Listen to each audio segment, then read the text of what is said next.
Dharmendra Kumar Choubey, chemistry teacher 11th and 12th। आप लोग को फर्स्ट टॉपिक्स पढ़ाने जा रहे हैं द पी ब्लॉक एलिमेंट्स।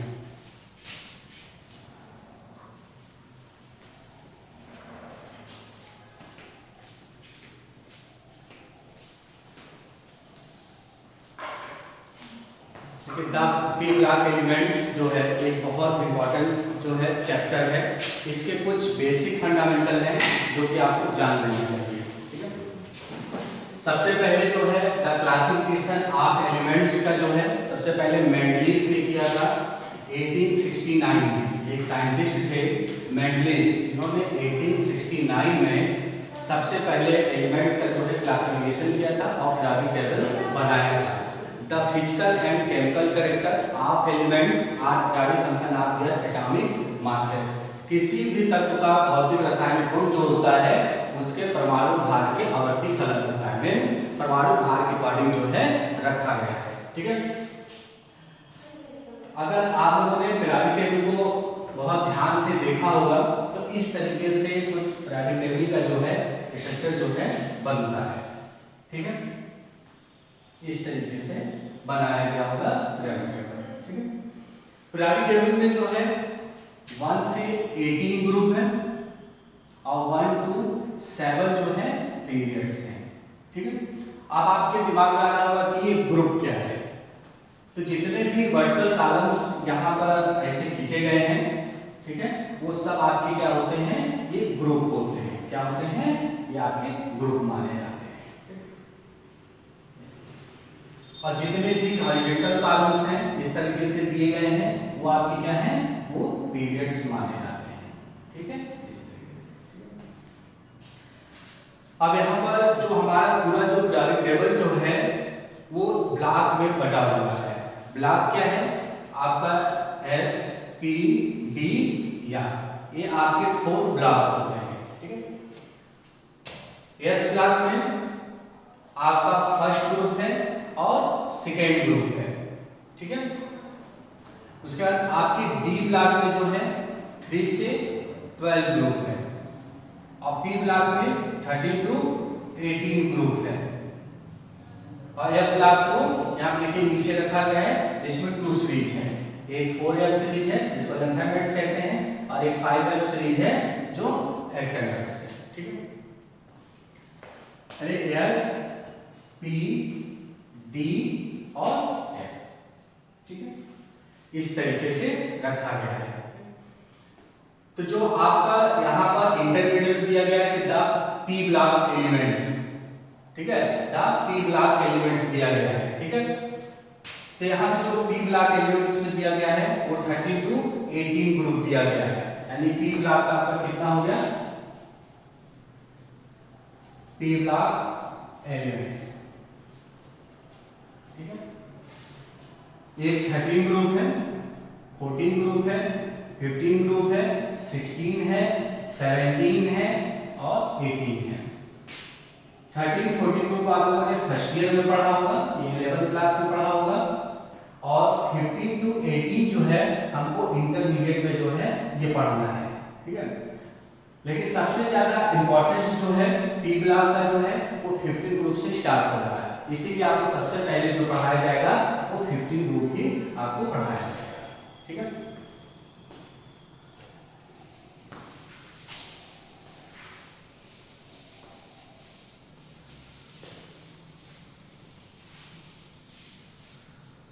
देखिए जो 15 ग्रुप जो है उसमें आपका नाइट्रोजन है, फास्फोरस है, आर्सेनिक है, एंटीमनी है और बिस्मथ है। ठीक है, इसको एक सिंपल सा फार्मूला भी बनाया गया है जिससे हम लोग कर सकते हैं, ना पैसा असरफी सब भिखारी। एक बहुत सिंपल सा जो है फार्मूला बनाया जा सकता है। ठीक है, किसी भी आप सबसे यहाँ पे तो आप एलिमेंट इसको लर्न कर लेंगे। ठीक है, लेकिन अगर एलिमेंट लर्न करने के बाद सबसे ज्यादा हमको प्रॉब्लम ये आती है कि हम उसका एटॉमिक नंबर कैसे लर्न करें। ठीक है, तो जो आप एक ग्रुप पढ़ चुके हैं पहले मैं आपको उसको बता दे रहा हूँ जिससे कि आपका कॉन्सेप्ट जो है बिल्कुल क्लियर हो जाए। ठीक है, जिससे कि आपको किसी प्रकार की कोई प्रॉब्लम नहीं आएगी। जैसे आपका फर्स्ट ग्रुप है वो इसलिए बताया जा रहा है क्योंकि आप इसको पढ़ चुके हैं, तो आप अच्छी तरीके से समझ सकते हैं। ठीक है, आपका जो फर्स्ट ग्रुप है वो हाइड्रोजन है, लिथियम है, सोडियम है, पोटेशियम है, रुबिडियम है, सीजियम है एंड फ्रांसियम है। ठीक है, ये 7 एलिमेंट्स जो है रखे गए हैं। देखिए 7 एलिमेंट्स में आपको पता है इसका एटॉमिक नंबर 1 है, 3 है, 11 है, 19 है, 37 है, 55 है एंड 87 है। लेकिन ये तो एक तरीके से हुआ कि हमने इसको लर्न कर लिया। अगर आप नहीं लर्न करना चाहते हैं तो सिर्फ 2 कॉन्सेप्ट को याद रखिए, आप बिना लर्न किए एटॉमिक नंबर को लिखा जा सकता है।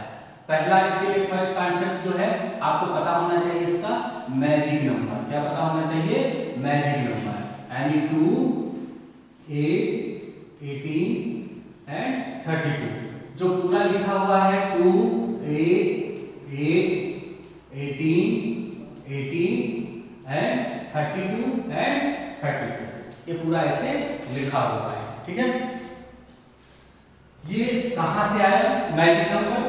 तो आप देख रहे हैं कि अभी जो मैंने इससे पहले पिरामिड बनाया था उसमें 1 to 7 मैंने पीरियड दिखाया था। तो फर्स्ट पीरियड में 2 एलिमेंट्स हैं, हाइड्रोजन, हीलियम। फिर आपके सेकंड पीरियड में 8 एलिमेंट्स हैं, फिर आपके 8 है, फिर 18 18 32 32। तो नंबर ऑफ एलिमेंट्स के बेस पे जो है इस मैजिक नंबर को बनाया गया है। ठीक है, और सेकंड कांसेप्ट आपको याद रखना है, हा ही ली बे ब क नो फनी। एक सिंपल सा जो है फार्मूला आपको बता दिया गया, हा ही ली बे बबलो फनी। ठीक है, अब देखिए ये तो एक तरीके से लर्न करके लिख दिया गया। अगर हमको उस तरह लिखना होता मैजिक नंबर के बेसिस पर तो हम कैसे बिना लर्न के लिख सकते हैं, जो कि आगे चलकर आपको बहुत हेल्प करेगा। ठीक है, क्योंकि एटॉमिक नंबर ही नहीं लर्न होता है, बाकी तो सब लर्न हो जाता है। ठीक है, तो देखिए हा ही ली बे बबलो फनी में हाइड्रोजन का प्लेस कौन सा है? 1 है, इसका एटॉमिक नंबर 1 हुआ। इसमें 2 ऐड किया तो 3 हो गया, तो लिथियम का 3 होता है जैसे कि मैंने पहले लिखा था। फिर 8 प्लस कर दिया तो 11 हो गया, फिर 8 प्लस किया 19 हो गया, फिर 18 किया तो 37, फिर 55, फिर यहाँ पे 32 किया तो 87। तो आप देख रहे हैं बिना लर्न किए हमने सिर्फ 2 कॉन्सेप्ट से जो है एटॉमिक नंबर बहुत सिंपल सा लिख दिया। एक मैजिक नंबर, सेकंड हा ही ली बे बबलो फनी। हा ही ली बे बबलो फनी में से आपको किसी भी ग्रुप का जो फर्स्ट एलिमेंट होता है उसका ऑर्डर आपको इससे पता चल जाता है।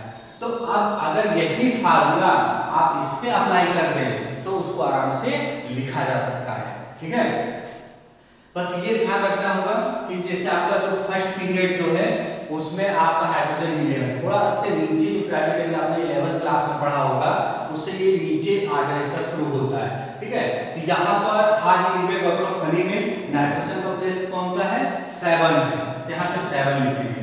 अब इसमें सीधे 8 प्लस करेंगे क्योंकि इसका ऑर्डर नीचे होता है, यहाँ पे 8 प्लस करेंगे तो क्या जाएगा 15 होगा।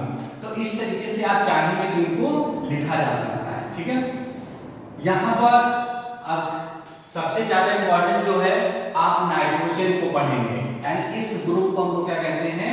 द फैमिली ऑफ नाइट्रोजन, यानी नाइट्रोजन का परिवार जो है इसको कहा जाता है। ठीक है, अब यही से कुछ हमने इसलिए यहाँ पर टिक कर दिया क्योंकि ये तो ऐसे एलिमेंट हैं कुछ एक्सेप्शनल तौर पे जो है ये अपने नेचर को शो करते हैं, जिनकी हम बाद में आपको स्टडी कराएंगे। ठीक है, इसलिए मैंने यहाँ पर लाइन आपको खींच दी है। ठीक है, पहले तो इससे रिलेटेड 2-3 कॉन्सेप्ट जान लेना चाहिए जिससे कि आपको हेल्प मिलेगा। पहले तो सबसे पहले इनको जानना होगा इनके कॉन्सेप्ट को जो है वैलेंसी। वैलेंसी क्या होती है? ठीक है, वैलेंसी की जितनी भी डिफिनीशन आप देखते हैं नाइट्रोजन के बेसिस पर, ऑक्सीजन के बेसिस पर, कार्बन के बेसिस पे अलग अलग बुक में जो है लिखा गया है। लेकिन अगर सिंपल सा ये समझ लें कि हमारी जो वैलेंसी जो होती है सिंपल सा एक लैटिन शब्द से बना हुआ है वैलेंसिया, और वैलेंसिया की होती है पावर ऑफ कॉम्बिनेशन। ठीक है, यानी किसी भी एलिमेंट की संयोजन क्षमता। इसकी डिस्कवरी जो है वो फ्रैंकलाइन ने किया था। वैलेंसी की जो डिस्कवरी जो है किसने किया था? फ्रैंकलाइन ने किया था। ठीक है, फ्रैंकलाइन इन्होंने किया था 1858 में। ठीक है, वैलेंसी की डिस्कवरी किसने किया था? फ्रैंकलाइन ने किया था 1858 में। यानी सिंपल सी डेफिनेशन है, किसी भी तत्व की जो संयोजन क्षमता है उसको हम वैलेंसी कहते हैं। It is the power of combination of element are known as valency. ठीक है, वैलेंसी का बस ये आपको जानना है कि किसी भी ग्रुप में जो वैलेंसी जो होती है ग्रुप में सेम होती है, कुछ एक्सेप्शन को छोड़कर। ठीक है, क्योंकि ये वेरिएबल वैलेंसी को भी कुछ ऐसे एलिमेंट हैं जो परिवर्ती संरचना मतलब वेरिएबल वैलेंसी को शो करते हैं, एक से ज्यादा वैलेंसी को शो करते हैं। इसीलिए आपने फर्स्ट ईयर में पढ़ते समय देखा होगा, आपने पढ़ा होगा PCl3, ठीक है, PCl5। ये क्या है? इसका मतलब ये एक से ज्यादा वैलेंसियों को शो कर रहा है। ठीक है, और एक से ज्यादा ऑक्सीडेशन नंबर को भी शो करता है। इस तरीके से जो है हम इनको जान सकते हैं। लेकिन जब हम पीरियड स्टडी करते हैं, ठीक है, तो वहां पे इनका घटना बढ़ना जो है स्टार्ट रहता है लेफ्ट टू राइट जाने पर। तो सबसे ज्यादा यहाँ पे हमको 2 बेसिस पे पढ़ना है, एक ग्रुप के बेसिस पे पढ़ना है और दूसरा जो है वो पीरियड के बेसिस पे हमको पढ़ना है। ठीक है, इस तरीके से हम चाहेंगे कि इनको पढ़ा जा सकता है।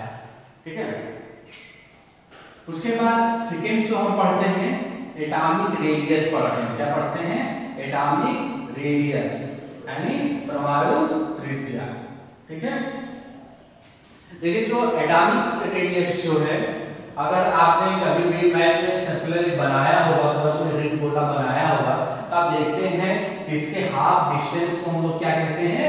एटॉमिक क्या कहते हैं? रेडियस कहते हैं। ठीक है, यानी हाफ डिस्टेंस को क्या कहते हैं? रेडियस कहते हैं। तो उसी तरह अगर किसी एटम का स्ट्रक्चर हम बना दें, ठीक है, ये क्या है? आपके एटम का स्ट्रक्चर है। ठीक है, ये जो सेंट्रल में जो है वो इसका क्या है? न्यूक्लियस है। क्या है?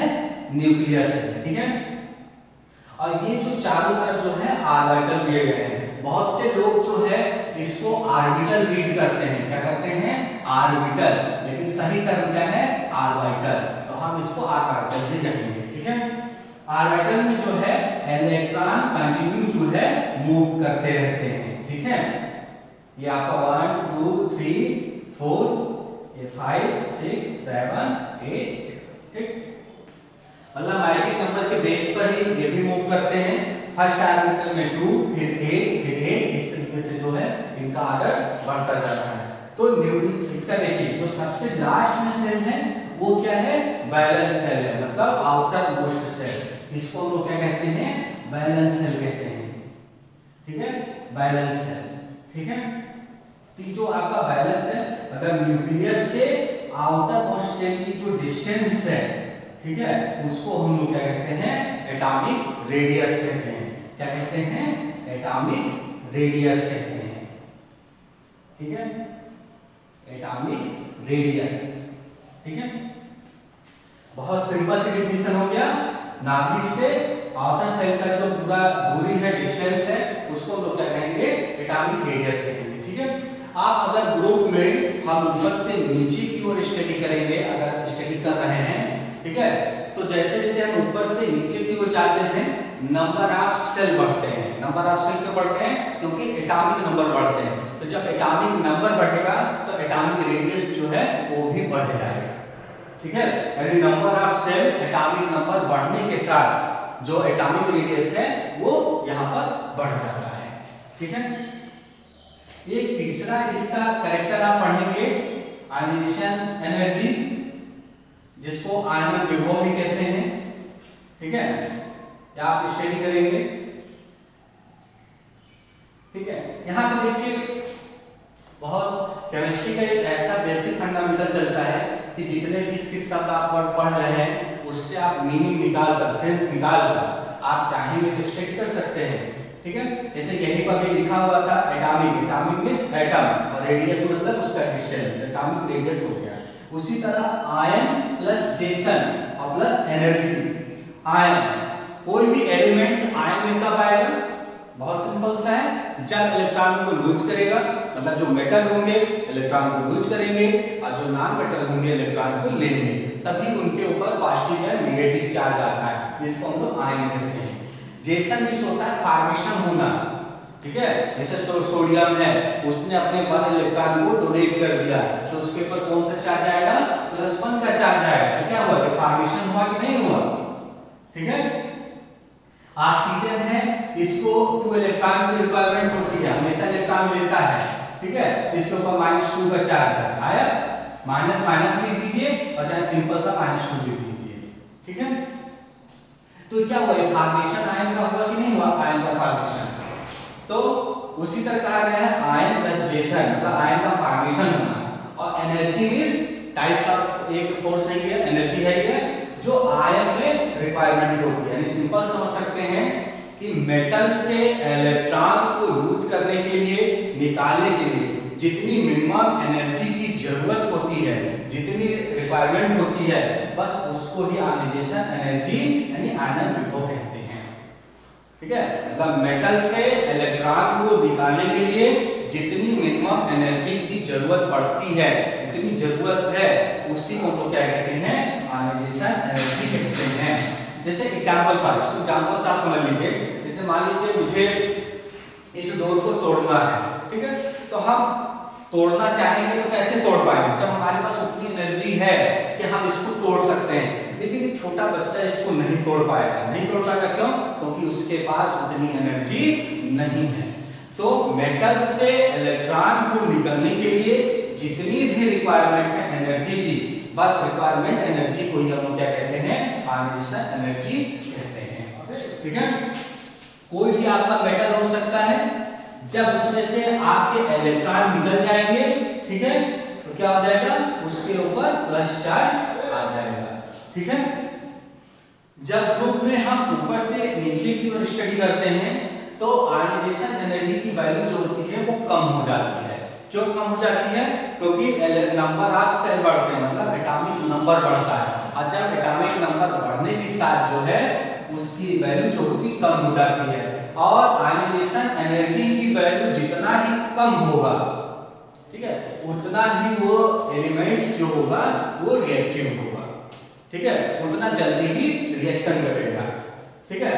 तो अभी दोनों में रिलेशन आप दे सकते हैं, मतलब एटॉमिक रेडियस बढ़ेगा, ठीक है, तो आयनाइजेशन एनर्जी वैल्यू कम हो जाएगी। अगर ये कम होगा तो बढ़ेगा, मतलब आपका यूनिवर्स में जो है इनका रिलेशन होगा, ठीक है।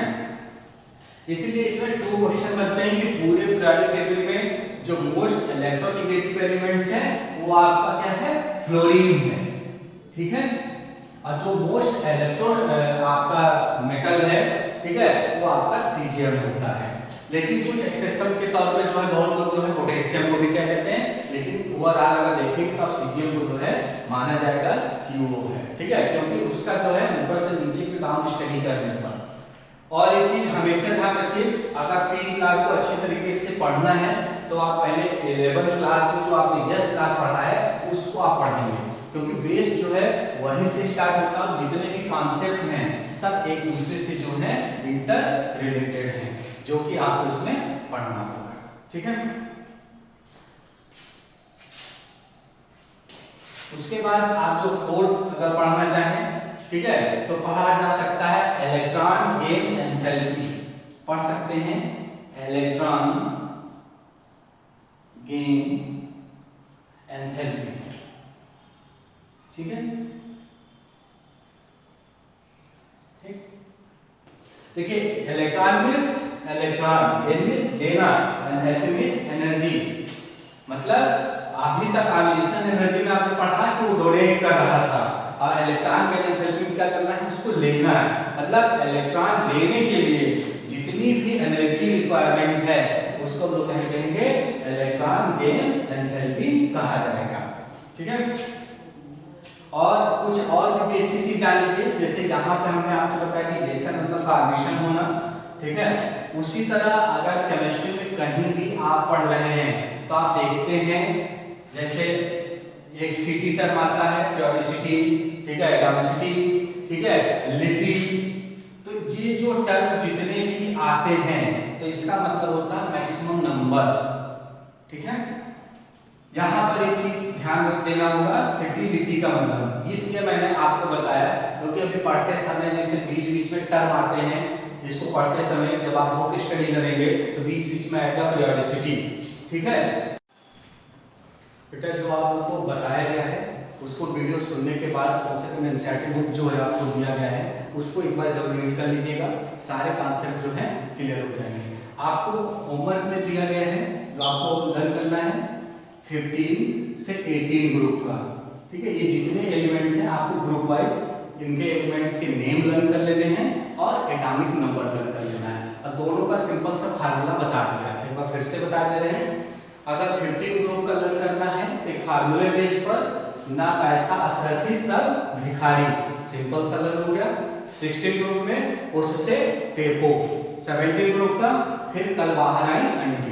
तो इस तरीके से जो है सिंपल सा फार्मूला बना के आप उसको लर्न कर सकते हैं और एटॉमिक नंबर जो है आप लर्न कर लीजिएगा, ठीक है।